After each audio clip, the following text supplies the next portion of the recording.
আল্লাহ ছাড় দেয় কিন্তু ছেড়ে দেয় না। আল্লাহ ছাড় দেয় কিন্তু ছেড়ে দেয় না।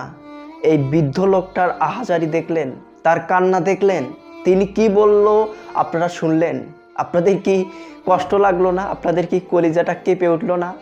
এই বৃদ্ধ লোকটা যিনি হাঁটতে পারে না, যিনি চলতে পারে না, তিনিও ছাত্রদের সাথে প্রতিবাদী হয়ে উঠেছে। কেন কেন তিনি প্রতিবাদী হয়ে উঠেছে? তিনি তো চলতেই পারে না, কারণ তার কলিজা ফাঁকা হয়ে গিয়েছে, তার কলিজার টুকরা পুলিশের গুলিতে ঝাঁঝরা হয়ে গিয়েছে, এই পৃথিবী থেকে চলে গিয়েছে। সেই কষ্টে তিনি ছাত্রদের সাথে প্রতিবাদী হয়ে উঠেছে। তিনি পুলিশকে বলতেছে, করো গুলি করো, আমার বুকে করো। কি বলবো, এই সব দৃশ্য দেখার পরেও আপনি যদি চুপ করেই বসে থাকেন, আপনি যদি কোনো কথা না বলেন, তাহলে কি বলবো, বলার ভাষা নেই।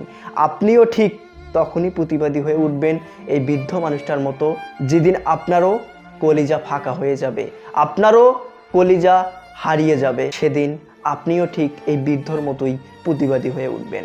বর্তমান বাংলাদেশের অবস্থা করুন।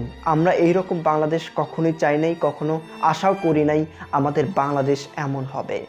আমরা শুধুমাত্র আমাদের অধিকারের কথা বলেছিলাম, আমরা আমাদের অধিকারের দাবি তুলে ধরেছিলাম আমাদের রাষ্ট্রের কাছে, কিন্তু সেই রাষ্ট্র আমাদের গুলি করে আমাদের বুকটা ঝাঁঝরা করে দিল, আমাদের মায়ের কোল খালি করে দিল, আমাদের বাবা মার স্বপ্ন নিঃস্ব করে দিল।